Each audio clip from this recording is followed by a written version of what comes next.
30 milyon. Layuan mong anak ko. Ang pag-ibig ba ng isang mahirap ay isang krimen na may katapat na piyansa? Si Ace Ventura ay isang simpleng lalaking nabubuhay sa diskarte. Sa umaga, siya isang corporate driver sa naglalakihang gusali ng BGC. Sa gabi, rumaraket siya sa kung ano-anong trabaho para lang maitaguyod ang pamilya. Sanay siya sa hirap, sa init at sa bagsik ng lansangan. Ang tanging pangarap niya lang ay magkaroon ng tahimik at marangal na buhay. Ngunit nagbagong lahat sa isang hindi nasahang tagpo sa loob ng isang sirang elevator. Doon niya nakilala si Brianna, isang napakagandang dalaga na umiiyak habang hawak ang naputol nitong high heels. Sa suot nitong ID na may nakasulat na HR intern, iniisip ni Ace na katulad din niya itong isang ordinaryong mamamayan na nakipagsapalaran sa Maynila. Sa pagitan ng pag-aayos ng sapatos, gamit ang di bateryang diskarte, sa pagsasalo sa tusok-tusok sa gilid ng kalye, at sa pagprotekta ni Ace kay Brianna sa gitna ng siksikan at pawisang biyahe sa MRT. Unti-unting nahulog ang loob nila sa isa't isa. Sa piling ni Ace, naramdaman ni Brianna ang simpleng kaligayahan na kailanman hindi niya naranasan sa kanyang marangyang mundo. Ang hindi alam ni Ace, ang tinatawag niyang babe ay walang iba kundi si Brianna Galvez, ang nag-iisang tagapagmana ng pinakamalaking tech at real estate conglomerate sa bansa. Isang reyna na nagpapanggap na intern para lang takasan ng sakal at kontroladong buhay mula sa kanyang pamilya. Nang matuklasan ng makapangyarihan at mapagmataas na ama ni Brianna, si Don Valentin, ang lihim nilang relasyon, isang matinding bagyong yumanig sa kanilang dalawa. Para sa Don, si Ace ay isang basahan lamang na naghahangad sa kayamanan ng kanyang anak. Sa isang marangyang opisina, isang cheque na nagkakahalaga ng 30 milyong pesos ang marahas na inilapag sa harap ni Ace. Kunin mo yan, maglaho ka't layuan mong anak ko, ang mariing utos ng Don. Pipiliin ba ni Ace ang milyones na mag-aahod sa kanya sa kahirapan? O ipaglalaban niyang pag-ibig sa isang babaeng handang itakwil ang korona para sa kanya? Ngunit paano kung ang sinisintang hampas lupang driver ay hindi pala totoong mahirap? Paano kung pangalang Ace Ventura ay isang alias lamang sa isang nag-iisang tagapagmana ng isang bilyonaryong pamilya mula sa ibang bansa na nagre-rebelde rin sa kanyang kapalaran? Kapag nagtagpo ang dalawang nagtatagong mayayaman sa mundo ng mga mahihirap, sinong magpaparaya? At ano ang gagawin ni Don Valentin kapag nalaman niyang ang driver na tinawag niyang basahan ay ang lalaking kayang bilhin ng buong kumpanya niya sa isang kurap lang ng mata?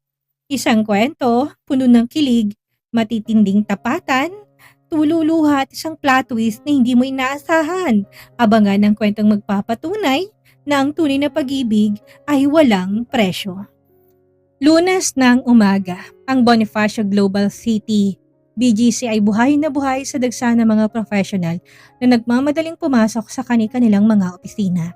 Sa gitna ng naglalakihang mga glass skyscraper, nakatayong marangyang gusali ng VGC Holdings, isang kumpanyang kilala sa pagmamayari ng pinakamalaking tech at real estate investment sa bansa. Dito magsisimulang unang araw ng trabaho ni Ace Ventura. Suot ang isang simpleng puting polo at itim na slacks na nabili niya lang sa Tiangge. Sa Divisoria, nakapila si Ace sa lobby ng gusali. Hawak niyang kanyang bagong company ID nang nakasulat na corporate driver. Sa paningin ng lahat, si Ace ay isang tipikal na binatang galing sa hirap. Marunong dumiskarte, may tindig na palaban at may mga matang tila laging nag-iisip ng susunod na racket.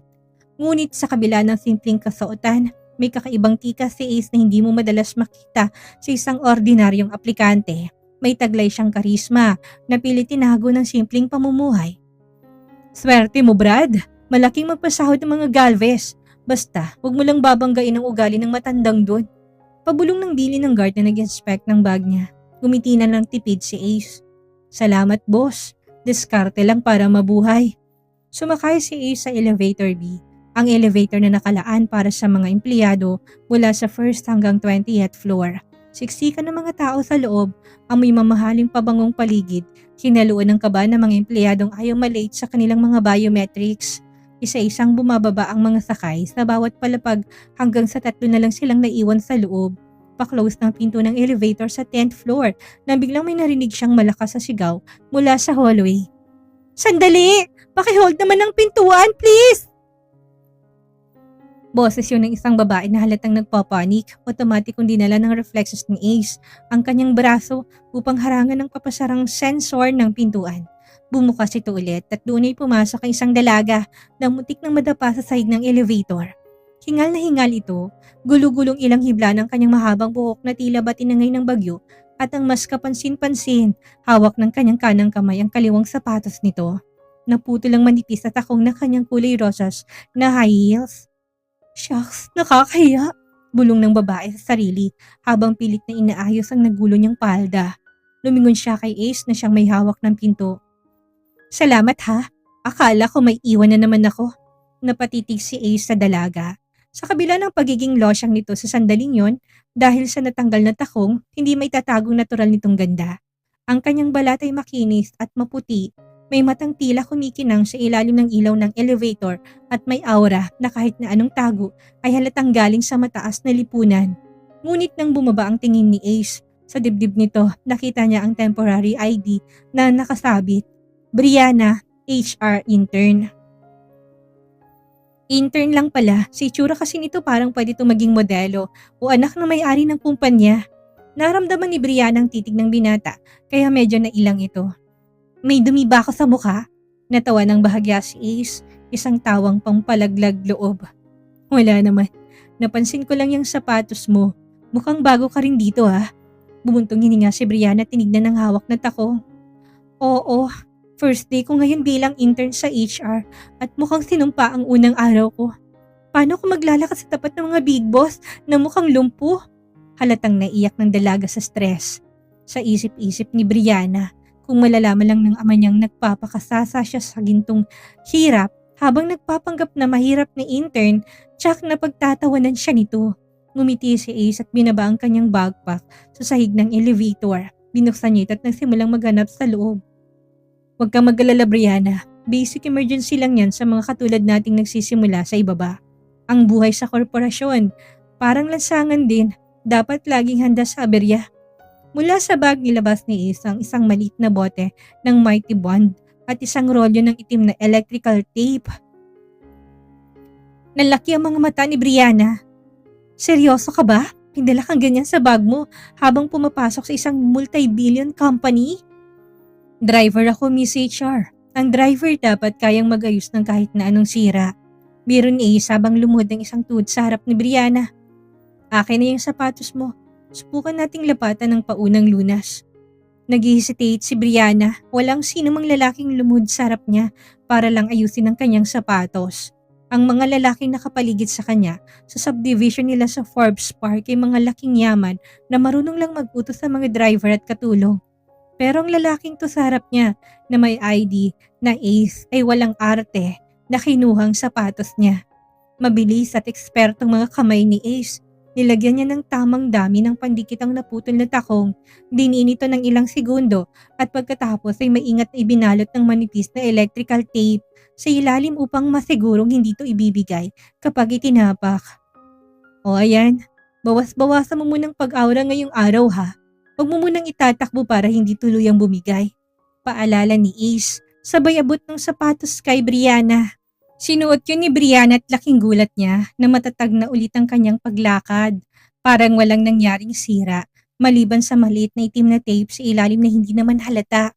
Isang napakatamis at totoong ngiti ang sumilay sa mga labi ng dalaga. Isang ngiti na nagpatibok ng mabilis sa puso ni Ace. Wow, ang galing mo Ace! Hulog ka ng langit, promise! Masayang sabi ni Brianna habang sinusubukan ng sapatos. Paano kita babayaran sa abala? Sus, maliit na bagay. Sabi ko nga sa'yo, driver lang ako dito. Kung kailangan mo ng taga-glue ng sapatos, taga-tulak ng nasirang photocopying machine o tagahatid ng murang kape, hanapin mo lang ako sa parking basement. Doon ang hideout ko. Tunog ng elevator nang makarating ito sa 15th floor, ang palapag ng Human Resources Department. Dito na ako, sabi ni Brianna habang humakbang palabas. Lumingon siya ulit kay Ace at kumaway. Salamat ulit Ace, see you around. Wala nga naman Brianna, galingan mo sa first day mo, sagot ni Ace habang dahan-dahang nagsasarang pinto ng elevator. Nang maiwan si Ace sa loob, napasandal siya sa pader at napangiti. Hindi niya akalain na ang unang araw niya sa kumpanyang pagmamayari ng pamilyang Galvez, makakakilala siya ng isang babaeng magpapabago sa tibok ng kanyang puso. Ang hindi alam ni Ace, si Brianna hindi isang simpleng intern. Siya si Brianna Galvez ay nag-iisang anak na may-ari ng gusaling tinatapakan niya. At ang hindi rin alam ni Brianna, si Ace Ventura ay hindi isang ordinaryong driver na galing sa hirap. Sa likod ng simpleng polo nito ay isang malaking lihim na kayang magpayanig sa buong mundo ng mga mayayaman sa bansa. Doon, sa loob ng isang simpleng elevator, nagsimula ang kwento ng dalawang taong pagtatago sa likod ng huwad na pagkatao. Mabilis na lumipas ang 2 linggo. Para kay Brianna, ang dati-rati nakakatuwang pagpapanggap bilang isang simpleng HR intern ay naging isang kapanapanabik na bahagi ng kanyang araw dahil kay Ace. Sa tuwing sasapit ang alauna ng hapon, ang kanilang opisyal na break time, agad na bumababa si Brianna sa parking basement kung saan nag-aabang ang binata. "O Miss HR, buhay ka pa ba pagkatapos ng sandamakmak na paperworks?" Bungad ni Ace habang nakasandal sa bumper ng isang marangyang van na pagmamayari ng kumpanya. Naka-uniform pa rin ito, ngunit nakatupi ng manggas ng kanyang puting polo at tanggalan 2 botones sa itaas. Bagay na nagpasabog sa kanyang natural na kakisigan. "Grabe Ace, akala ko ba madali lang mag-encode? Mas masakit pa pala sa ulong mga Excel sheets kaysa sa mga exam ko noong college." Reklamo ni Brianna sabay upo sa isang sementadong harap sa gilid ng parking. "Gusto kong kumain ng kahit na anong masarap ngayon, yung stress reliever." "Masarap ba at stress reliever? Sige, dadalhin kita sa karinderya noong nakarang araw. Ngayon naman dadalhin kita sa Michelin Star Restaurant ng mga katulad kong driver." Nakangiting hamon ni Ace. "Seryoso? May ganun sa BGC?" Nalalaki ang mga mata na tanong ni Brianna. Sa isip niya baka may alam si Ace na isang tagong cafe o bistro na hindi pa niya nadidiscover sa mga food vlogs. "Oo naman. Tara, lakarin natin. Malapit lang, sa may border ng BGC at Kalayaan." Pagdating nila sa lokasyon, napanganga si Brianna. Walang aircon, walang waiters at walang mamahaling kubyertos. Ang tinutukoy ni Ace na Michelin Star, isang hilera ng mga food cart sa gilid ng bangketa kung saan umuusok ang nagbabagang mantika. Amoy na amoy ang piniritong harina, hotdog at masim-asim na suka na may maraming sibuyas at sili. "Tusok-tusok?" Bulong ni Brianna, medyo umatras sa mga paa. Sa buong buhay niya bilang anak ng isang bilyonaryo, kailanman hindi siya pinayagan ng kanyang mga bodyguard o ng kanyang ama na lumapit sa mga ganitong pagkain. Sabi ng ama niya, dumi at sakit lang ang makukuha dito. "Bakit, Bri? Huwag mo sabihing hindi ka pa nakakain ng kwek-kwek at isaw sa buong buhay mo." Biro ni Ace, ngunit may pagtataka sa kanyang mga mata. "Ano ka, galing sa Forbes Park?" Bahagyang nabilaukan si Brianna sa sarili niyang laway. "Galing nga ako doon." "Hindi naman. Ano kasi, masela lang ang tiyan ko noong bata ko kaya laging lutong bahay ang kinakain ko." Mabilis sa pagpapalusot ng dalaga. Kumuha si Ace ng 2 basong plastic na binigyan si Brianna ng isang mahabang patpat. "Ganito yan babe, Brianna. Isawsaw mo muna itong orange na itlog na pugos sa matamis at maanghang na sauce. Kapag hindi mo nagustuhan, lilibre kita sa Jollibee." Dahan-dahan ay tinusok ni Brianna ang patpat sa kwek-kwek. Hinipan niya na muna ito bago dahan-dahang sinubo habang si Ace naman nakatitig sa kanya. Tila inaabangan ang kanyang reaksyon. Nang mag-blend ang lutong ng harina, ang linamnam ng itlog at ang sipa ng suka sa kanyang palate, nalaki ang mga mata ni Brianna. "Oh my God, Ace! Bakit ngayon ko lang ito natikman?" Pumagalpak ng tawa si Ace. "Sabi sa'yo mas masarap pa yan sa mga steak na kinakain ng mga boss natin sa loob. Oh, subukan mo naman tong proben at kikiam." Sa sumunod na 20 minuto, nakalimutan ni Brianna ang kanyang pagiging sopistikadang heiress. Kumain siya na parang walang bukas. Habang abala siya sa pagsubo ng huling piraso ng kikya, napansin ni Ace na may tumalong salsa sa gilid ng labi ng dalaga. Nang walang babala, inangat ni Ace ang kanyang kanang kamay.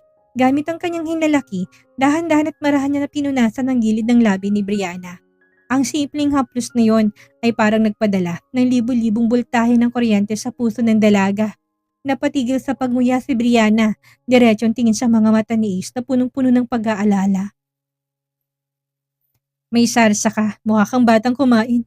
Pabulong ni Ace, ang boses ay biglang lumalim. Salamat. Nautal na sagot ni Brianna. Naramdaman niyang biglang paginit ng kanyang mga pisngi. Sa dami ng mga laking yamang lalaki na nagtangkang manligaw sa kanya gamit ang mga mamahaling regalo, walang sino man na nagpadama sa kanya ng ganitong uri ng tapat at simpleng proteksyon. Kinahapunan, dinala naman sila ng tadhana sa isang mas matinding pagsubok. Biglang bumusang malakas na ulan, kasabay ng pagkasira ng sasakyan na dapat ay gagamitin ng HR department. Kaya napilitan silang mag-commute. Gusto mong makaranas ng totoong rush hour adventure? Hamon ni Ace habang bitbit ang bag ni Brianna upang hindi ito mabasa. Sige, saan tayo sasakay? Excited, ngunit may halong kaba na tanong ng dalaga.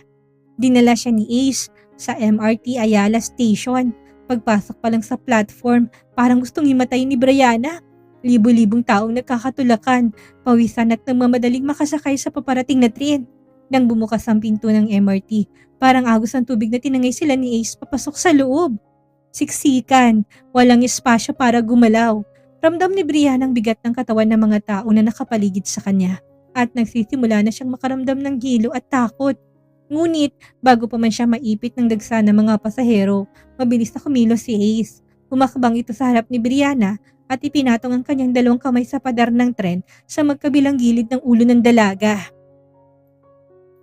Ginamit ni Ace ang sarili niyang malapat na likod at katawan bilang panangga o human shield laban sa tulakan ng mga tao. Dahil dito, literal na napasandal si Brianna sa dibdib ni Ace. Amoy na amoy niyang pabango ng binata, isang simpleng amoy na kulo na hinaluan ng amoy ng malinis na labada. Napakalayo sa mga mababagsik na designer perfume na nakasanayan niya. Ngunit ito ang pinakamabangong amoy para sa kanya ngayon. Ayos ka lang ba dyan? Pasensya na, medyo siksikan talaga kapag ganitong oras. Bulong ni Ace. Sobrang lapit ng kanyang mukha sa mukha ni Brianna dahil sa sikip ng tren. Ramdam ni Brianna ang mainit na hininga ng binata sa kanyang noo. Tumingala si Brianna upang salubungin ang tingin ni Ace. Ang kanyang puso'y tumitibok ng mas mabilis pa sa takbo ng tren. Oo, basta kasama kita, kahit saan, ayos lang ako. Tapat at galing sa puso na sagot ng dalaga.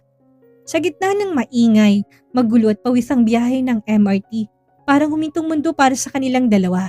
Ang pagkakaibigan na nagsimula sa elevator ay tuluyan na nag-iisang malalim at hindi mapipigilang pagmamahalan.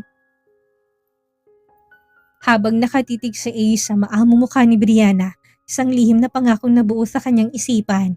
Papatunayan niya sa dalaga na kaya niya itong protektahan sa kahit na anong bagyo ng buhay. Walang kaalam-alam si Ace na ang bagyong parating ay mas malaki pa sa inaasahan niya. Sa oras na malaman ng buong mundo kung sino talagang babaeng kasalukuyan niyang yakap sa loob ng tren. 4 na buwan ang mabilis na lumipas. Ang relasyon ni Ace at Brianna ay mas lalo pang naging matatag sa kabila ng magkaibang mundo na kanilang ginagalawan sa loob ng VGC Holdings.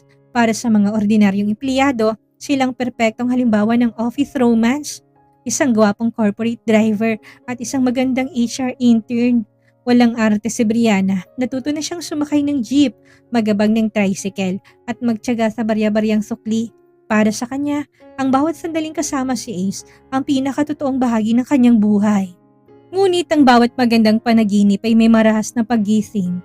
Isang Biyernes ng hapon habang abala si Ace sa paglilinis ng windshield ng isa sa mga mamahaling luxury SUV, sa parking basement ay lumapit sa kanyang chief ng security. Seryosong mukha nito tila balisa. Ace, iwan mo muna yan. Seryosong utos ng chief. Tinatatawag ka sa pinakatoktok sa executive penthouse. Napakunot ang noon ni Ace. Sa penthouse chief, may hatid ba akong VIP o may kailangang i-drive si Don Valentin? Huwag ka nang maraming tanong, Brad. Umakyat ka na lang doon. At kung ako sa'yo, magayos ka ng tindig. Mukhang seryosong mood ng matanda ngayon. Babala ng security chief na tinapik pa siya sa balikat at tila ba nagkaintindihan ng isang bitayan ng binata. Nagpalit si Ace ng malinis na polo at sumakay sa private elevator na diretsong tumutuloy sa 50th floor. Habang umaakyat ang elevator, hindi nakaramdam ng takot si Ace. Sa halip isang kakaibang pakiramdam ang namuo sa kanyang dibdib. Sanay siya sa mga matatahig na gusali at sa mga tao na may matataas na posisyon, kaya ang kanyang mukhay na natiling kalmado, walang bakas ng kaba ng isang ordinaryong driver. Pagbukas ng pinto ng elevator, bumungad sa kanyang isang napakalawak na opisina. Ang sahig ay gawa sa mamahaling marmol at ang dingding ay purong salamin na nagpapakita ng buong tanawin ng skyline ng BGC. Sa gitna ng silid, nakatalikod ang isang matandang lalaki na may hawak na baso ng mamahaling whiskey. Suot nitong isang pasadyang itim na suit. Siya si Don Valentin Galvez, ang kinatatakutan at makapangyarihang chairman ng VGC Holdings. Maupo kay Ace Ventura, malamig na utos ng Don na hindi malang lumilingon. Salamat po Don Valentin, ano po may paglilingkod ko? Formal na sagot ni Ace habang nanatiling nakatayo. Hindi niya sinunod ang utos na maupo, mas gusto niyang harapin ang matanda ng pantayang tindig. Dahan-dahan na humarap si Don Valentin. Ang kanyang mga mata'y matalas, malamig at punong-puno ng panghahamak.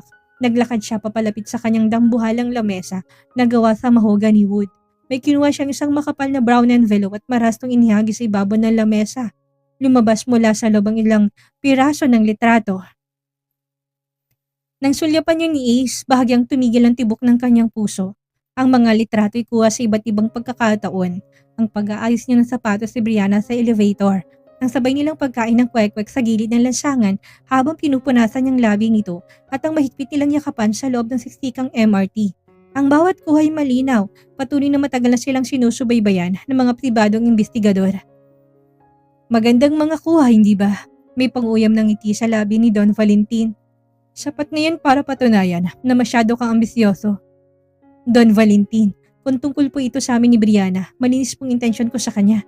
Matapang na pahayag ni Ace, diretsyong nakatitig sa mga mata ng mga bilyonaryo. Umagalpak ng tawa si Don Valentin, isang tawang nakakatuwal at puno ng insulto na umalingaw-ngaw sa buong silid. Intensyon? Malinis? Pag mo kong patawanin gamit ang mga gasgas na linyang yan ng mga mahihirap, Ace. Akala mo ba hindi ko alam ang diskarte ng mga katulad mo? Gagamitin mong konting kakisigan mo para akitin ng isang inosenteng intern. Para kapag nakuha mo ng loob niya, ay makakahingi ka na ng pabor sa kumpanya. Hindi ko po alam na intern siya para sa ganyang dahilan. Tumahimik ka. Hindi mo pa ba alam kung sinong babaeng kinakaladkad mo sa kung ano-anong maruming bangketa?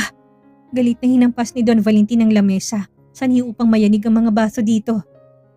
Siya si Brianna Galvez, ang nag-iisang anak ko, ang tagapagmana ng lahat ng ari-ari ang nakikita mo mula sa bintanang ito. Hindi siya isang hamak na intern na katulad mong isang kahig isang tuka. Parang isang malakas sa sampal kay Ace ang katotohanan, bagamat may hinala na siya dahil sa kakaibang kilos ni Brianna. Ang marinig mismo mula sa daon ng kanyang babe na yung prinsesa ng buong imperyo ng mga Galvez ay nagdulot ng panandali ang katahimikan sa kanyang isip. Si Brianna, ang babaeng nakasama niyang kumain ng tusok-tusok, ay ang pinakamayamang dalaga sa bansa. Natahimik ka, wika ng Don habang naglalakad paikot kay Ace. Tinitingnan tumula ulo hanggang paa na parang isang dumi sa kanyang sapatos. Tingnan mo sarili mo, Ace. Suot mong uniforme na binigay ng kumpanya ko. Ang pera pinapakain mo sa anak ko'y galing sa sweldong ako ang nagpapasahod. Tagapagmanang anak ko, ngunit isang basahan ng lalaking pinipili niya. Isang driver! Nanatiling tikom ang bibig ni Ace, ngunit ang kanyang mga kamao sa gilid ay dahan-dahang nagpapakita ng ugat. Hindi dahil sa natatakot siya sa Don, kundi dahil sa galit sa kung paano nito tatuwin ang sariling anak na parang isang negosyo at ang pag-ibig ay bilang isang transaksyon. Nakatakdang ikasal si Brianna sa anak ng isang makapangyarihang senador sa susunod na taon.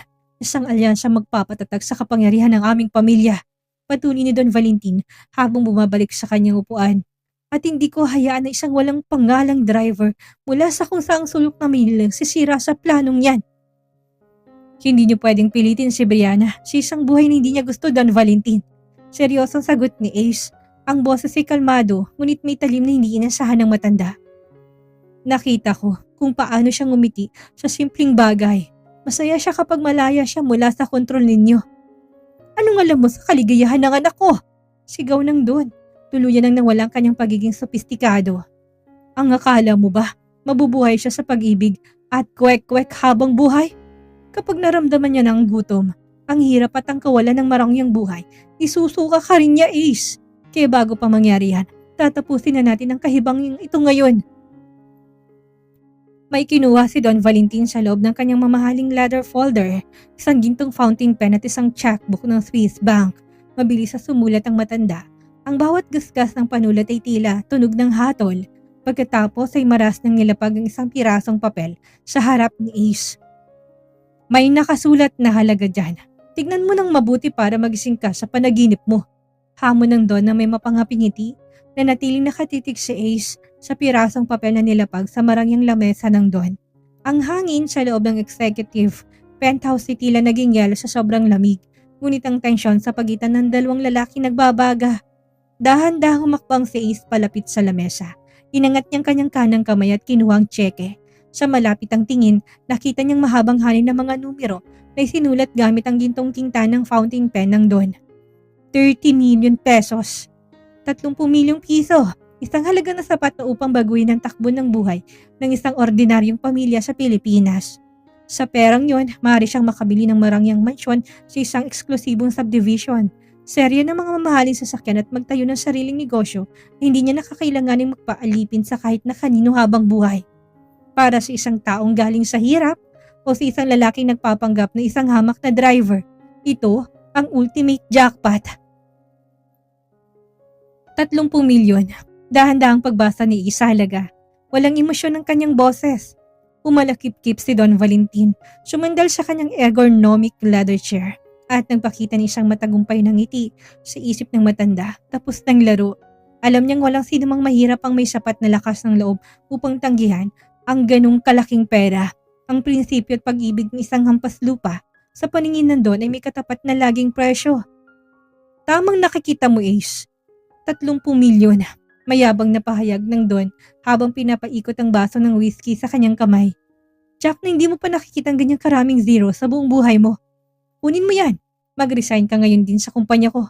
Mag-impake ka ng mga gamit at maglaho ka na parang bula sa buhay ng anak ko. Lumipat ka sa ibang probinsya o magpakasasa ka sa karangyaan na hindi mo kikitain kahit na mag-drive ka pa ng 500 taon. Tumingin ulit si Ace sa tseke. Pagkatapos ay binalingan niya ng tingin si Don Valentin, isang tipid at misteryosong ngiting sumilay sa mga labi ng binata. Isang reaksyon na hindi inasahan ng Don.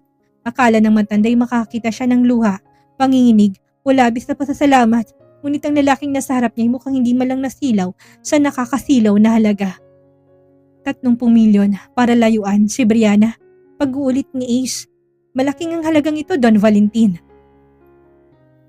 Mabuti naman at alam mong realidad ng buhay, batang driver. Kaya pirmahan mo ng resignation letter na inihanda ng sekretarya ko sa labas. At lumayas ka na. Bago pa man matapos ang Don ang kanyang sasabihin, tinaas niya isang tseke sa antas na kanyang dibdib. Sa harap mismo na naglalaki ang mga mata ng bilyonaryo. Dahan-dahang nilagay ni Ace ang kanyang dalawang hinalaki sa gitna ng papel. Isang tunog na napunit na papel ang narinig sa buong tahimik na opisina. Napunit ang tseke sa dalawa. Hindi pa natatapos doon si Ace. Pinagpatong niyang 2 piraso at muli itong kinunit. 4 na piraso na ngayon ang hawak niya. Sa huling pagkakataon, pinagpira-piraso niya ito malilit hanggang sa maging mistulang konfeti ang tseke na nagkakahalaga ng 30 milyong piso. Sa isang marahas ngunit kalmadong galaw, binitawan niya mga pira-pirasong papel sa ibabaw ng lamesa ng Don na dahan-dahang nagtaglagan sa tapat ng baso ng whiskey nito. Napatayo si Don Valentin mula sa kanyang upuan. Nalilisik ang mga mata sa galit at namumulang buong muka sa matinding insulto. Abat, tarantado ka. Ano sa tingin mo ginagawa mo? Pinunit mo ng 30 milyong piso? Milyonaryo ka nga, Don Valentin. Pero ang dumi ng tingin mo sa pag-ibig. Seryoso at malamig na sabi ni Ace. Ang kanyang boses ay may otoridad na tila mas mataas pa sa posisyon ng Don. Ang pagmamahal ko kay Brianna ay hindi isang kalakal na may barcode. Hindi mo kayang bilhin ang nararamdaman ko para sa kanya ng kahit na ilang zero sa tseke mo. At lalong hindi ko siya pagpapalit sa barya mo. Barya? Baryang tingin mo sa 30 milyon piso? Ikaw ni isang hampas lupang driver! Sigaw ng Don. Halos lumabas ang mga ugat sa kanyang leeg. Wala kang utang na loob! Binigyan kita ng pagkakataon na maging tao. Binigyan kita ng paraan para umahon sa imbornal na pinanggalingan mo. Pero pinili mo na maging matigas ang ulo. Ang imbornal na tinutukoy niyo ay ang mundong nagturo sa akin kung anong totoong halaga ng buhay. Sagot ni Ace, hindi malang nagpatinag sa galit ng matanda. Mas pipiliin kong mamuhay ng simple kasama ang taong mahal ko kaysa maging tulad niyo na nakaupo sa gintong trono pero nabubuhay sa takot na baka isang araw ay iwanan ng lahat dahil walang totoong nagmamahal sa inyo. Ang lakas ng loob mo na pangaralan ako sa loob ng sarili kong kumpanya. Pinalo ni Don Valentin ang lamesa ng kanyang 2 kamay. Guards! Kalat ka rin yung bastos sa tampas lupang ito palabas ng gusali. Ngayon din! Agad na bumukas ang pinto ng opisina at pumasok ang 4 na malalaking security guards. Hawak-hawak ang kanilang mga batuta. Lumapit sila kay Ace upang hawakan to sa braso. "Huwag niyo akong hawakan. May mga paa ako para maglakad mag-isa." Sabi ni Ace sa mga guards isang mariing tono nagpatigil sa mga ito sa takot. Lumingon si Ace sa huling pagkakataon kay Don Valentin. "Aalis ako, Don Valentin. Pero tandaan yung araw na ito. Dahil ang driver na tinawag yung basahan ang siya ring magpapatumba sa imperyong pinagmamalaki nyo." Bitbit ang kanyang backpack, naglakad palabas si Ace na may taas na paninindigan habang nagkakagulong mga empleyado sa labas. Dahil sa balitang pinunit ng bagong driver ng check-in ng Don, isang ngiti ang sumilay sa mukha ni Ace. Ang digmaan ay opisyal na nagsimula at alam niyang sa huli, hindi lang ang puso ni Brianna ang kanyang mapapanalunan, kundi ang tuluyang pagbagsak ng mapagmataas na pamilyang Galvez. Mabilis na kumalat ang balita sa buong VGC Holdings. Sa modernong panahon ng social media, sapat ng ilang bulungan sa pantry para maging viral ang isang balita sa mga GC ng mga empleyado. Ang kwento tungkol sa isang gwapong corporate driver na nagngangalang Ace na matapang na nagpunit ng isang checking nagkakahalaga ng milyong-milyong piso sa harap mismo ng mukha ng tinitingalang Don Valentin ay naging usap-usapan sa bawat sulok ng gusali. Nakarating ang balitang ito sa 15th floor sa Human Resources Department. Hawak ni Brianna ang kanyang cellphone habang binabasang text ng isang kaibigang security guard. Nalamig ang kanyang buong katawan. Ang kanyang puso tumibok ng maras at hindi ng kaba at galit. Hindi siya nagaksaya ng panahon. Binitawan niyang hawak na ballpen. Tumayo mula sa kanyang cubicle at mabilis sa tinungong private elevator. Hindi niya nabibilangin tingnan ang mga nagtatakang mukha ng kanyang mga katrabaho. Ang tanging nasa isip niya ngayon ay si Ace. "Papa, anong ginawa mo?" Bulong ni Brianna sa sarili habang mabilis ang pag-akyat ng elevator papuntang executive penthouse. Pagbukas ng pinto, maras na pumasok si Brianna sa opisina ng kanyang ama. Doon, nakita niya si Don Valentin na galit na naglalakad pabalik-balik habang mga piraso na pinunit na cheque ni Ace ay nakakalat pa rin sa ibabaw ng mahogany desk. "Papa, bakit mo ginawa yun kay Ace?" Umiyak na sigaw ni Brianna. Tuloy na nalaglag ang kanyang maskara bilang isang ordinaryong intern. Lumingon si Don Valentin. Gulat ngunit mabilis ding napalitan ng puot ang kanyang muka. "Para sa kabutihan mo, Brianna. Para gisingin ka sa kahibangan mo. Isang basura, isang hamak na driver ng lalaking pinaglalaban mo. Ginamit ka lang niya dahil alaman niya ikaw ang nag-iisang tagapagmana ng pamilyang Galvez. Hindi siya ganung tao. Hindi niya alam kung sino ko nang magkakilala kami." Depensa ni Brianna habang umaagos ang mga luha sa kanyang pisngi.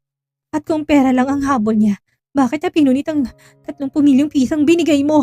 Pinunit niya yun dahil mas mahal niya ako kaysa sa maruming pera mo."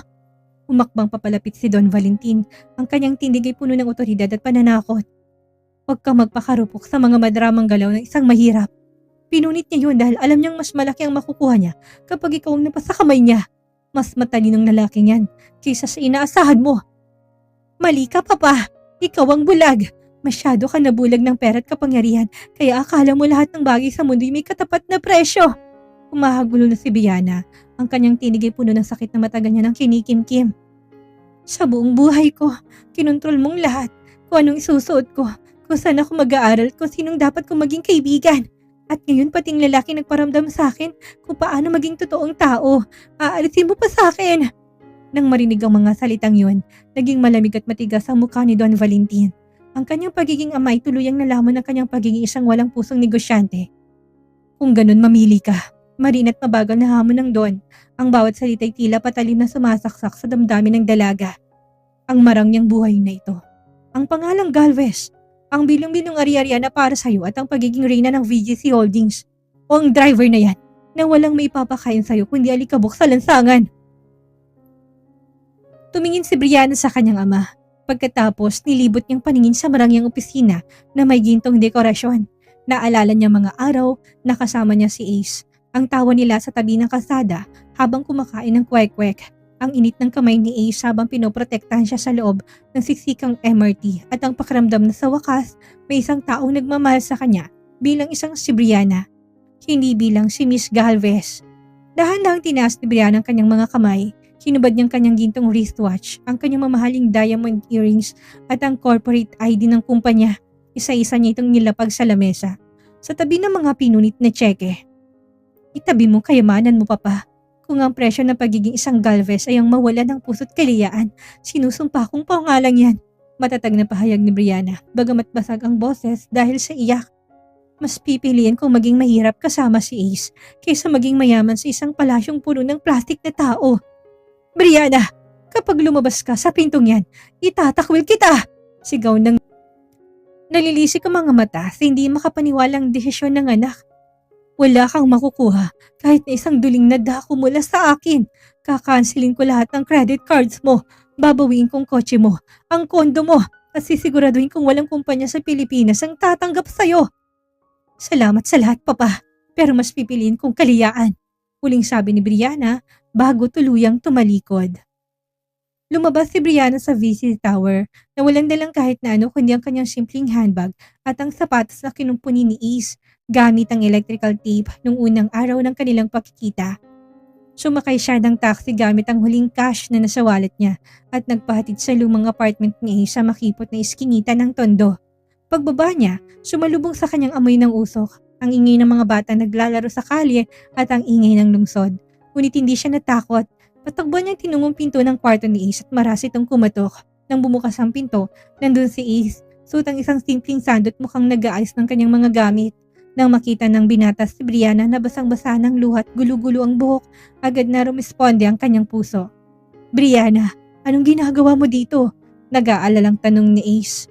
Walang salitang sumagot si Brianna. Agad siyang sumugod sa dibdib ni Ace at niyakap to ng napakahigpit habang humahagulo ng malakas. Nilagay naman ni Ace ang kanyang malalaking braso sa likod ng dalaga upang patahimikin ito habang hinahalikan ng tuktok ng buhok nito. Wala na akong pera, Ace. Tinakwil ako ni Papa. Iniwan kong lahat. Ikbi ni Brianna sa dibdib ng binata.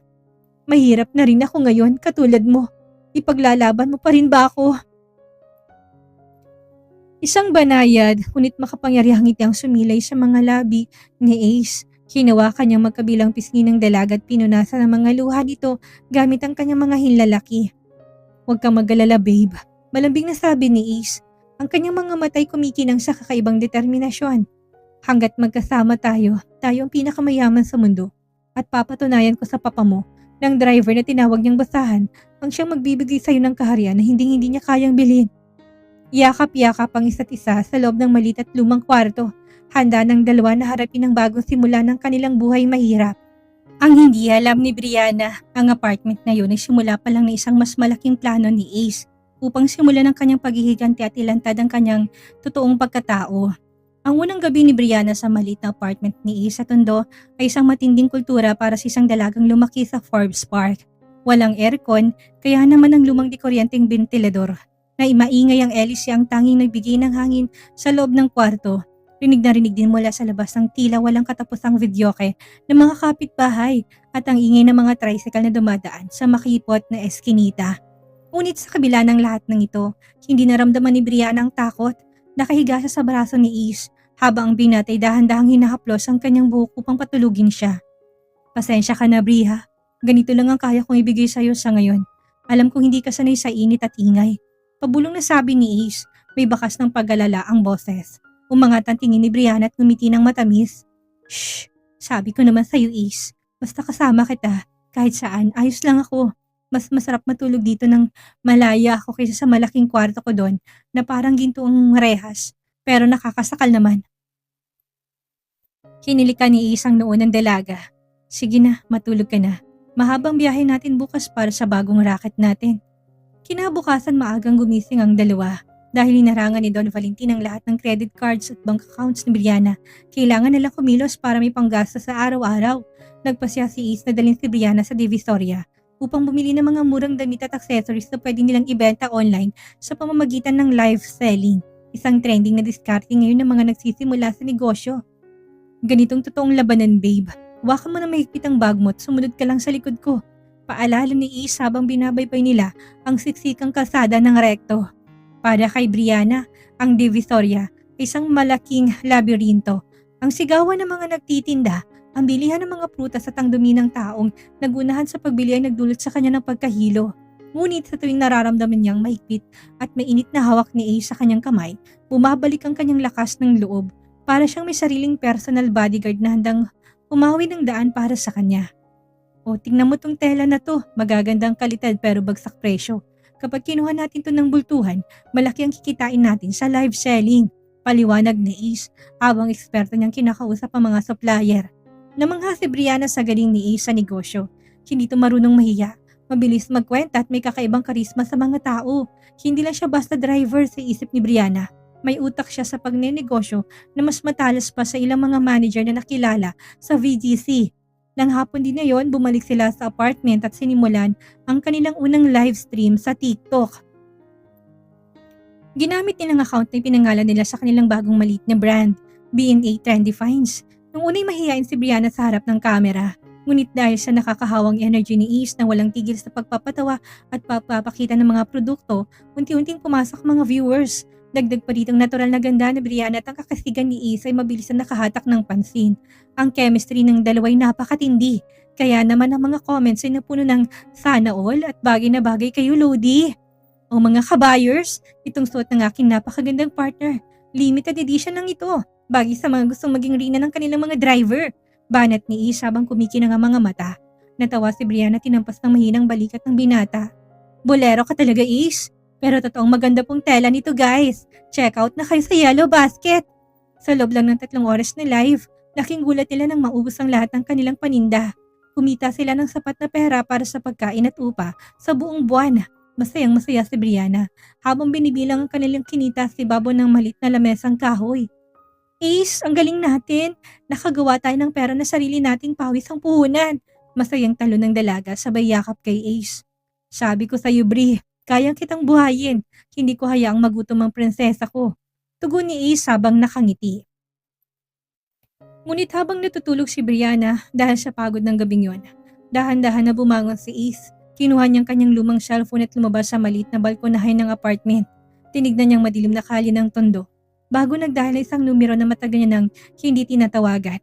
Isang ring pa lang, agad na sumagot ang nasa kabilang linya. Ang boses ay formal, may otoridad at talatang galing sa isang banyagang bansa. Young Master Alexander, is that you? Tanong ng boses sa wikang Ingles. May halo ng pagkagulat at labis sa respeto. Yes, Marcus, it's me. Malamig na sagot ni Ace. Ang kanyang boses ay tuloy nang nawala ng puntong tondo. Ito ang boses ng isang tunay na pinuno. Si Alexander Ventura, ang nag-iisang tagapagmana ng Ventura Global Group, ang pinakamalaking multinational na tech empire sa buong Asia at Europa na mas malaki pa ng 10 beses sa VGC Holdings ng pamilyang Galvez. Oh, salamat sa Diyos. Matagal na kayong hinahanap ng inyong lolo, young master. Bakit kayo nagtatago sa Pilipinas bilang isang driver? Kailan kayo babalik para kunin ang inyong trono sa kumpanya? Sunod-sunod na tanong ng kanyang personal na katiwala. Tumingin si Ace sa loob ng kwarto kung saan payapang natutulog si Brianna. Isang matalim na ngiti ang sumili sa kanyang mga labi. Hindi muna ako babalik dyan, Marcus. May kailangan na muna akong tapusing laban dito sa Pilipinas. Mariing utos ni Ace. Gusto kong simulan mong pagbili ng mga shares ng VGC Holdings. Bilhin mong bawat piraso na ilalaglag sa merkado. At ihanda mong pagpasok ng Ventura Global sa bansa bilang pangunahing kalaban ng mga Galvez. Masusunod po yung Master Alexander. Kailan natin ilalabas ang inyong totoong pangalan? Sa tamang panahon, Marcus. Sa oras na akala ni Don Valentin ay nabaon na niya ako sa lupa. Doon ko ipapakita sa kanya kung sinong totoong basahan sa aming dalawa. Ibinaba ni Ace ang telepono. Huminga siya ng malalim habang nakatingin sa kalangitan. Ang laro ng akala ng Don ay natapos na sa pagpunit ng tseke ay kasalukuyan pa lamang nagsisimula. At sa pagkakataong ito, si Ace nang may hawak ng lahat ng alas. 2 buwan ang mabilis na lumipas habang abala si Ace at Brianna sa pagpapalago ng kanilang maliit na online business ng B&A Trendy Finds na ngayon ay nagtitrend na sa TikTok dahil sa kanilang natural na chemistry at tapat na serbisyo. Isang tahimik na bagyo naman ang namuo sa marangyang mundo ng pamilyang Galvez. Sa executive penthouse ng VGC Holdings, hindi mapakali si Don Valentin. Ang dati-rating maayos at kontrolado niyang imperyo unti-unti nang nayayanig. Sa nakalipas na mga linggo, sunod-sunod na kanselasyon ng mga kontrata mula sa kanilang mga pangunahing kliyenteng sumalubong sa kanya. Mas malala pa, ang stock price ng VGC Holdings sa Philippine Stock Exchange ay biglang bumagsak ng 20% ng walang malinaw na dahilan. Paano nangyari ito? Sigaw ni Don Valentin sa harap ng kanyang board of directors. Inihagis niyang financial report sa lamesa. Sinong kumukuha sa mga shares natin sa merkado ng Patago? At sino itong dayuhang kumpanyang umaagos sa mga multi-million real estate projects natin sa BGC? Tumayo ang kanyang Chief Financial Officer. Nanginginig ang boses. Don Valentin, ayon sa aming investigasyon, ang kumpanyang bumibili ng ating mga shares at umaagos sa ating mga kliyente ay ang Ventura Global Group. Silang pinakamalaking tech at real estate conglomerate sa buong Asia at Europa. Mas malaki sila sa atin ng 10 beses. Hindi natin sila kayang tapatan sa bidding. Naupo si Don Valentin sa kanyang upuan, biglang nakaramdam na matinding kaba. Ventura Global, bakit biglang pumasok ang isang dambuhalang kumpanya sa Pilipinas para lang kalaban ng VGC? May nagawa ba tayong atraso sa kanila? Wala po kaming alam, Don Valentin. Pero ayon sa balita, ang nagpapatakbo ng operasyon dito sa Pilipinas ay ang nag-iisang tagapagmana ng pamilyang Ventura, ang kanilang misteryosong young master na nagngangalang Alexander Ventura. Ngunit walang sino man na nakakakita sa kanyang muka, gumagamit lang siya ng mga kinatawan. Alamin ninyo kung sinong Alexander na yan. Mag-set kayo ng emergency meeting sa kanya.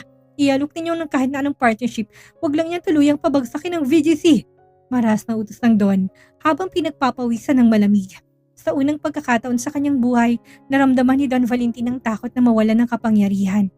Samantalang sa maliit na apartment sa Tondo, walang kaalam-alam si Brianna sa nagaganap na krisis sa kumpanya ng kanyang ama. Masaya niyang inihanda ng hapunan nila ni Ace, isang simpleng pritong tilapia at ginisang kangkong para sa isang dalagang dating nakatira sa mansyon. Natutunan niya ng sining ng pagtitipid at ang tunay na kahulugan ng tahanan. Babe, luto ng pagkain natin. Tawag ni Brianna habang nagpupunas ng pawis sa kanyang noo gamit ang isang simpleng bimpo. Pumasok si Ace sa kusina, suot ang kanyang pambahay na sandot shorts, ngunit sa kanyang kanang kamay, patago niyang binusang kanyang pinakabagong high-end smartphone na naglalaman ng mga mensahe mula kay Marcus, ang kanyang personal na katiwala sa Ventura Global. Ang lahat ng krisis na naranasan niyo ni Don Valentin ay ayon sa eksaktong plano ni Ace. Wow, amoy masarap ah! Ang prinsesa ko, marunong na talaga magluto. Biro ni Ace sabay yakap sa likod ni Brianna at paghalik sa pisngi nito. Natawa si Brianna at sumandal sa dibdib ng binata. Siyempre naman, ayaw kong isipin mo na pabigat ako sa'yo dito. Saka alam mo ba Ace, mas masaya ako ngayon kahit napagod sa paglalife at pag-iimpake ng mga orders. Kapag nakikita ko magkasama tayong bumabangon, pakiramdam ko wala na mas hihigit pa dito. Tinitigan ni Ace ang mga mata ni Brianna. Nakita niyang tapat at wagas na pagmamahal ng dalaga. Naramdaman niyang konting bigat sa kanyang dibdib dahil hanggang ngayon ay hindi pa niya nasasabi ang buong katotohanan dito. Bri, paano kung isang araw magbagong takbo ng buhay natin? Seryosong tanong ni Ace. Paano kung driver na pinili mo ay may kakayahan palang ibalik sa iyong lahat ng marangyang buhay na iniwan mo? Yung hindi mo na kailangan mapagod sa pagtitinda sa Divisoria. Hinawakan ni Brianna ang mga kamay ni Ace at umiling ng marahan.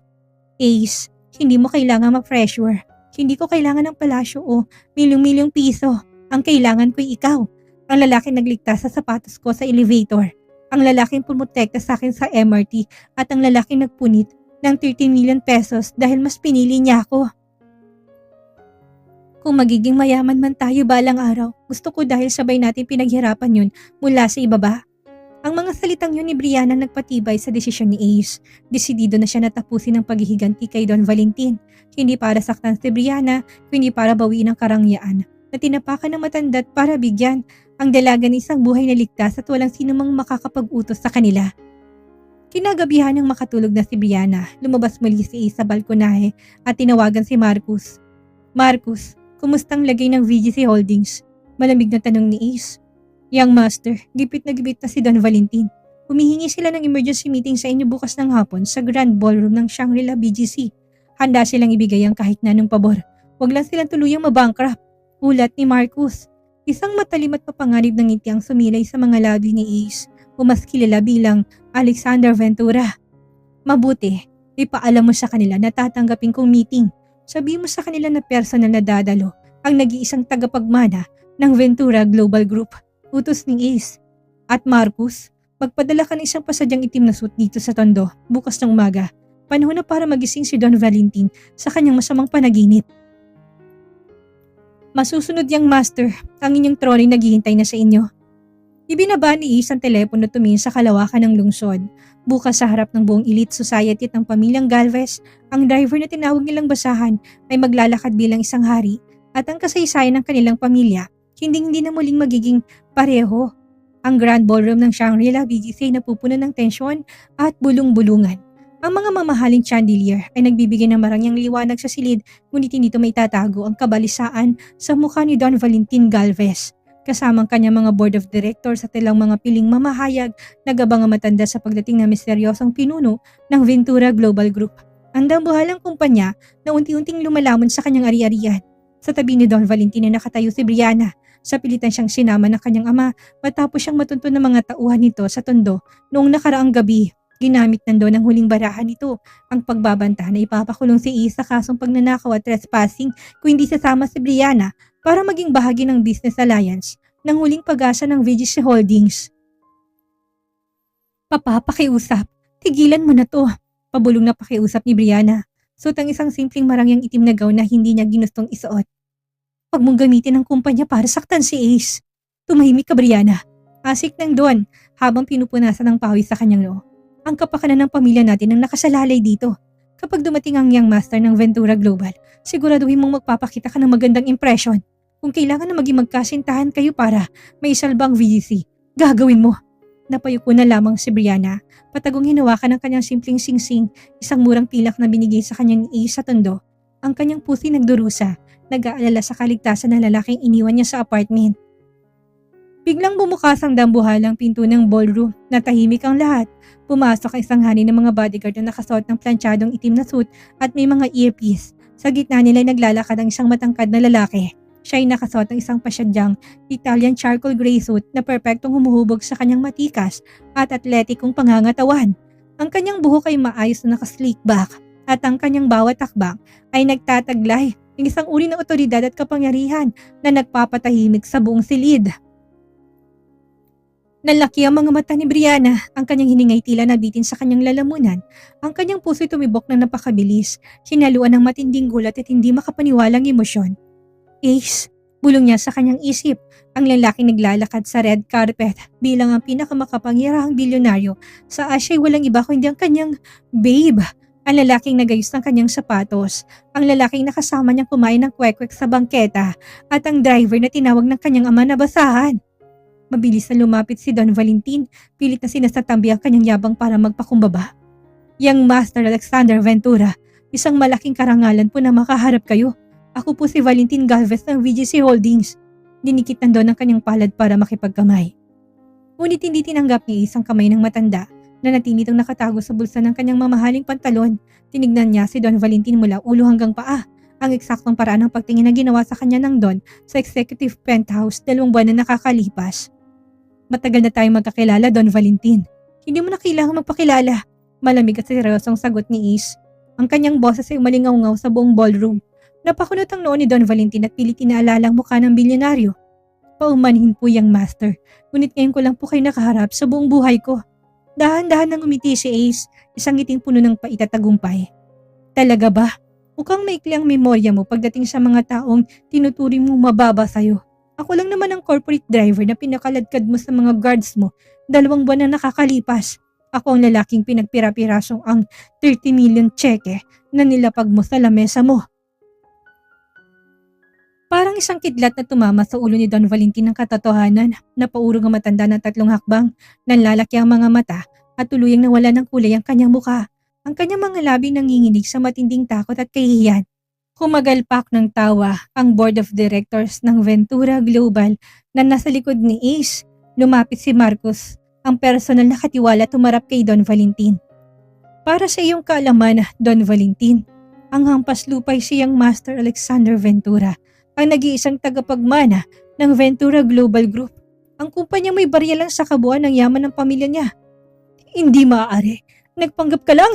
Sigaw ng Don, pilit na tinatanggi ang realidad na nagpabagsak sa kanyang buong pagkatao.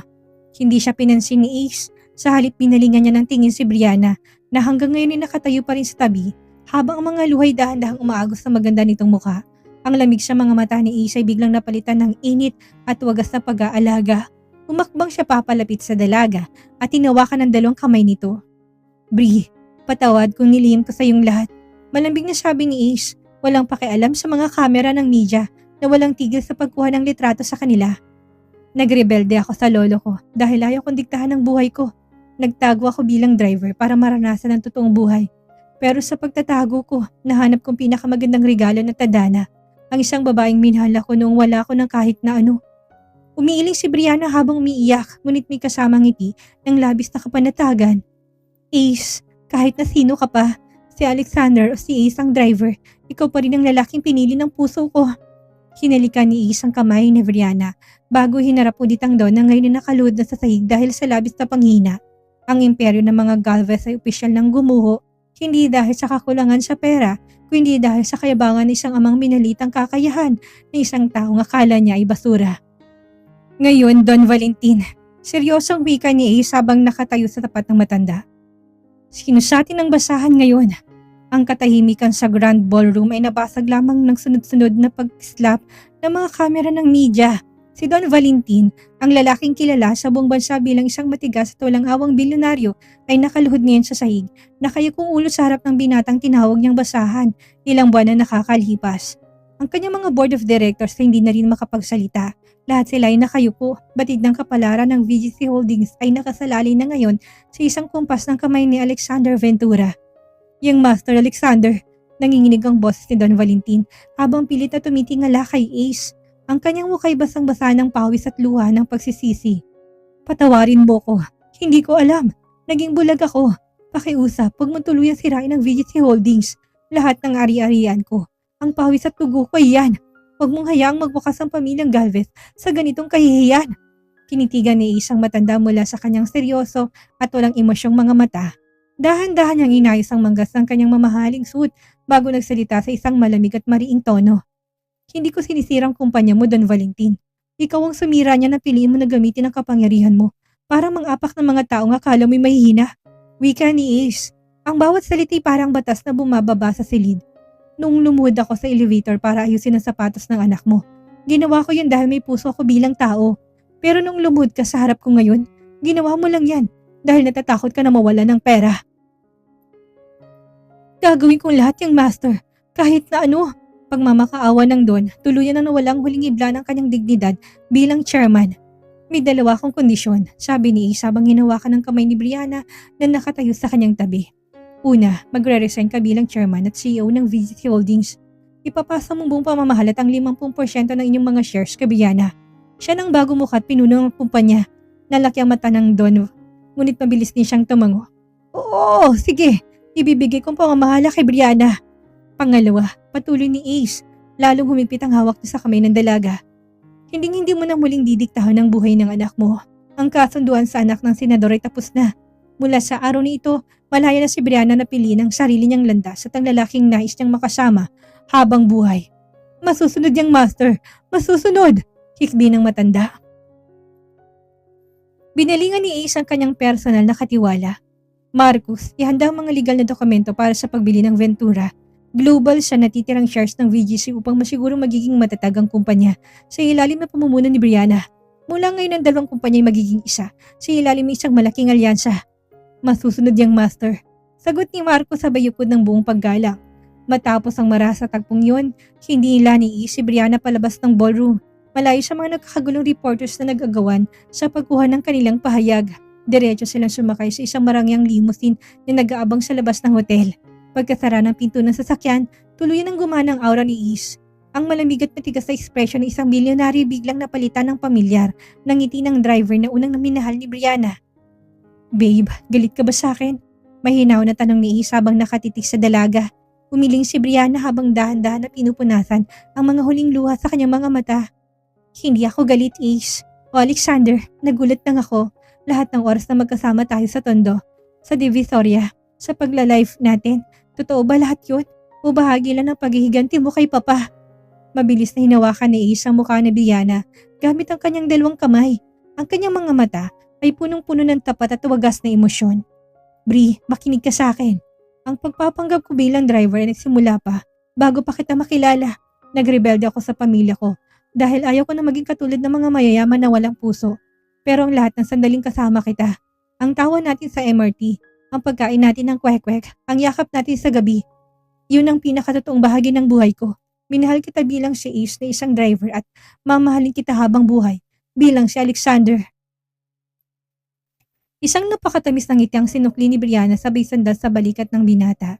Sapat na sa akin yun, Ace. Dahil kahit na maging driver o bilyonaryo, ang puso mo pa rin ang pinakamahalagang yaman na meron ako. Habang umaandar ang limousine pabalik sa Tondo, dahil napagkasunduan nilang doon na muna mamalagi habang inaayos sa mga legal na papeles ay nagtitrend na sa buong Pilipinas ang balita. Ang hashtag na hashtag The Billionaire Driver at ang hashtag Ace and Brianna ay naging top trending sa Twitter at TikTok. Ang kwento ng kanilang pag-ibig na nagsimula sa isang sirang sapato sa elevator at nagtapos sa pagluhod ng isang mapagmataas na doon ay naging inspirasyon at usap-usapan ng lahat. Ngunit para kina Ace at Brianna, ang tunay na tagumpay ay hindi ang bilyong-bilyong pera o ang kasikatan sa social media. Ang tunay na tagumpay ay ang katotohanan ng nagawa nilang ipaglaban ng isa't isa sa kabila ng lahat ng pagsubok ng tadhana. At ngayon, handa na sila para sa huling yugto ng kanilang kwento. Isang pagdiriwang na magpapatunay na ang tunay na pag-ibig ay hindi kailanman mabibili ng salapi. Isang taon matapos ang makasaysayang paghaharap sa Grand Ballroom, muling naging sentro ng atensyon ng buong bansa ang pangalang Alexander Ventura at Brianna Galvez. Ngunit sa pagkakataong ito, hindi na tungkol sa krisis o pagbagsak ng kumpanya ang laman ng mga balita. Ito ang araw na hinihintay ng lahat, ang kasal ng taon na tinaguri ang The Royal Wedding of the Corporate World.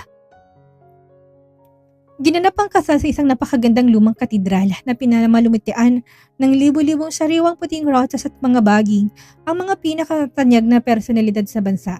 Mula sa mga bilyonaryong negosyante hanggang sa mga kilalang opisyal ng pamahalaan ay naroon upang sumaksi. Ngunit ang mas nakakatuwa, may isang partikular na bahagi sa loob ng simbahan na nakalaan para sa mga special na panauhin ni Ace at Brianna. Ang mga kapitbahay nila mula sa Tondo, ang mga kapwa driver ni Ace, at mga suppliers na nakasama nila sa Divisoria. Grabe Brad, akala ko talaga dati, simpleng driver lang si Ace na magaling mag-maitiban ng sapatos. Bulong ng dating chief security ng VGC Holdings na kasakuluyang nakaupo sa unahan. Natawa naman ang katabi nitong driver. Diskarte lang talaga sa buhay. Pero tingnan mo ngayon, hari ng loading natin. Sa tapat ng altar, nakatayo si Alexander Ventura o si Ace, ang pangalang mas gusto pa rin itawag sa kanya ng kanyang asawa. Suot niyang isang napakasopistikadong puting tuxedo na may design na ginto sa gilid, bagay na lalo nagpalitaw sa kanyang kakisigan at dugong bugaw na tikas. Bagamat napapaligiran ng karangyaan, ang kanyang mga matay nakatutok lamang sa dambuhalang pinto ng simbahan na dahan-dahang bumubukas. Nagsimulang tumugtog ang musikang pangkasal, isang marangyang bersyon ng pamilyar na kanta na madalas nilang mapakinggan sa kanilang lumang video sa Tondo, ang malingaw-ngaw sa buong katedral. At doon pumasok ang pinakamagandang babae sa paningin ni Ace, si Brianna. Suot ang isang pasadyang gown na gawa sa mamahaling Pranses na lace. May mahabang belo na tila bahila-hila ang mga bituin sa langit. Habang dahan-dahan siyang naglalakad sa red carpet, hawak-hawak niyang braso ng kanyang ama na si Don Valentin. Malaki ng pinagbago ni Don Valentin sa nakalipas sa isang taon. Matapos niyang ipasa ang buong pamamahala ng VGC Holdings kay Brianna, tuluyan na siyang nag-retired at natutong mamuhay ng tahimik. Ang kanyang dating mapagmataas at malamig na mukha ay napalitan na ngayon ng luha na labis sa kagalakan at pasasalamat. Natutunan niya ng leksyon ng tunay na kayamanan ni isang magulang iyang kaligayahan ng kanyang anak. Nang makarating sila sa tapat ng altar, dahan-dahang inabot ni Don Valentin ang kamay ng anak kay Ace. Alexander, alagaan mo ang anak ko. Pabulong na pakiusap ng Don habang may ngiti sa kanyang mga labi. Salamat sa pagtuturo sa akin kung anong totoong halaga ng buhay. Ngumiti ng tapat si Ace at tinanggap ang kamay ng dalaga. Huwag kayong mag-alala papa, puprotektahan ko siya habang buhay, tulad ng ginawa ko nung unang araw namin na magkita sa elevator. Umarap ang dalawa sa altar upang magpalitan ng kanilang mga sinumpaang pangako.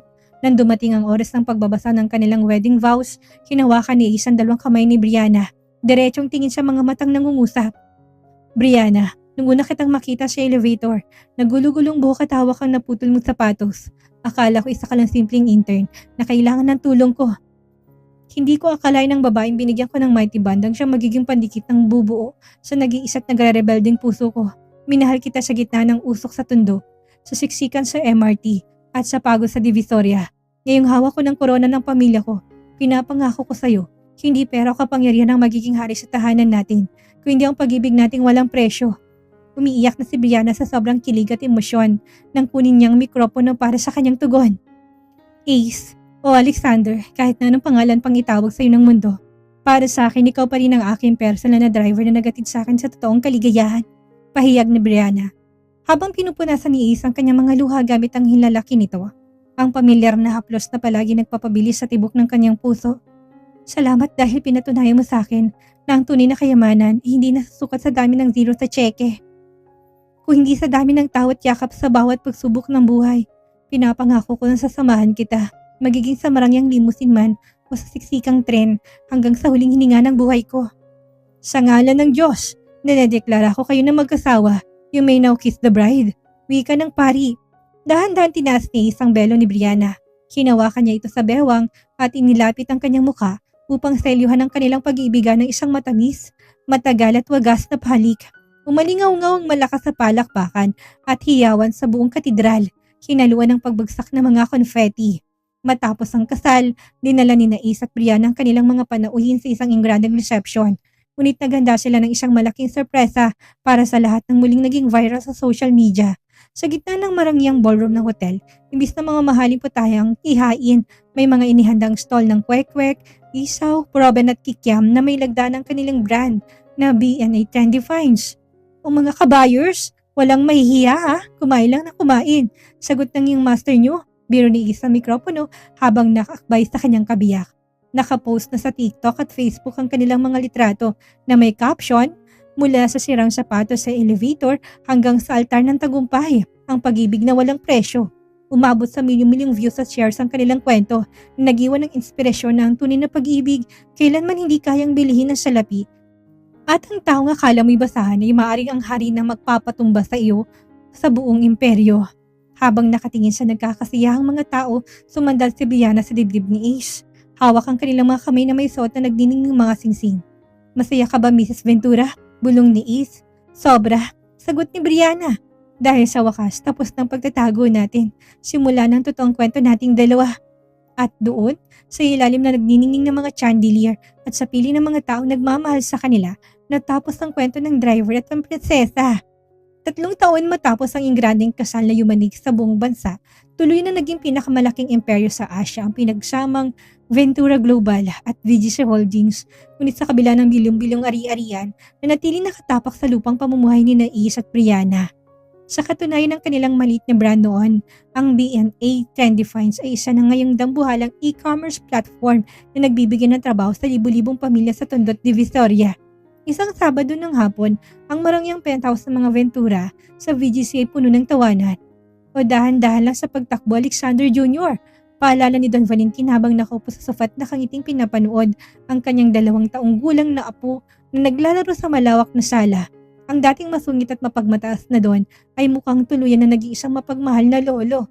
Lumabas si Brianna mula sa kusina, bitbit ang isang baso ng sariwang juice.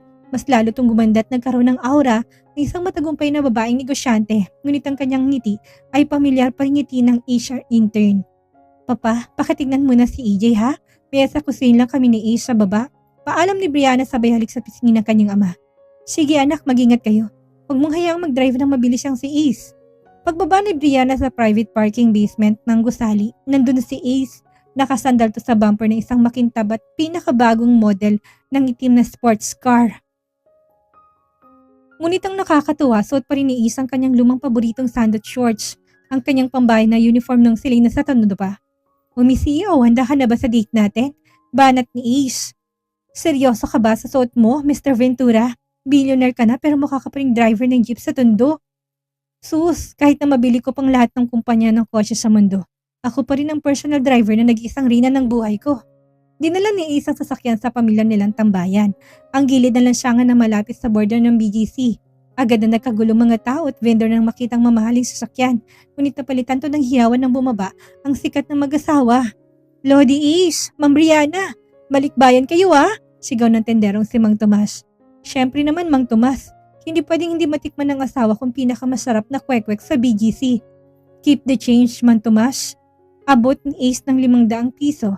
Ilibre mo na rin yung mga susunod na pipila. Habang masayang kumakain ng kwek-kwek, si Brianna gamit ang patpat na pansin niyang isang pamilyar na eksena sa hindi kalayuan. May isang lalaki na naka-uniform na pang-opisinang pilit na tinutulungan, ang isang umiyak na babaeng naputulan ng takong ng sapatos sa gilid ng bangketa. Napangiti si Brianna at sumandal sa braso ni Ace. Tingnan mo yun babe, parang tayo lang noon sa elevator. Inakbayan ni Ace si Brianna at tinalikan ng tuktok ng buhok nito. Oo nga no, Ang diskarte ng totoong lalaki, nagsisimula sa electrical tape at mighty band. Pero ang pinakamagandang diskarte sa lahat ay yung piliin mong mahalin ng isang taong hindi dahil sa kung anong meron siya, kung hindi dahil sa kung sino siya kapag kasama mo. Tumingala si Brianna at sinalubong ang mga mata ng kanyang asawa. At yun ang pinakamahalagang aral na tinuro mo sa akin, Ace. Na ang tunay na tagumpay, hindi ang mapuno ng bangko ng milyong-milyong piso, kundi ang mapuno ng pusong wagas na pag-ibig. Sa ilalim ng papalubog na araw, sa gitna na naglalaki ang mga gusali ng BGC, magkasamang hinarap, nina Ace at Brianna ang hinaharap.